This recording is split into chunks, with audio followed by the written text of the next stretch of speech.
Air ఇండియాను సాంకేతిక సమస్యలు వీడడం లేదు. దుబాయ్ నుంచి శంషాబాద్ ఎయిర్పోర్ట్ కు రావాల్సిన మరో విమానం రద్దయింది. సాంకేతిక సమస్యతో హైదరాబాద్ కు రావాల్సిన AI2534 విమానాన్ని దుబాయ్ ఎయిర్పోర్ట్ లోనే తిరిగి ల్యాండ్ చేశారు. విమానంలో దాదాపు 92 మంది ప్రయాణికులు ఉన్నారు. వీరికి మరో విమానాన్ని దుబాయ్ ఎయిర్పోర్ట్ సిబ్బంది ఏర్పాటు చేస్తున్నారు.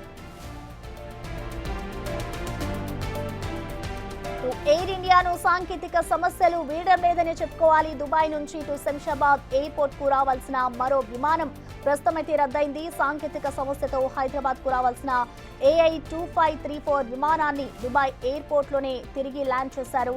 విమానంలో దాదాపు 92 మంది ప్రయాణికులు ఉన్నట్లుగా కూడా తెలుస్తోంది. అయితే వీరికి మరో విమానాన్ని దుబాయ్ ఎయిర్పోర్ట్ నుంచి కూడా సిబ్బంది ఏర్పాటు చేస్తూ ఉన్నారు.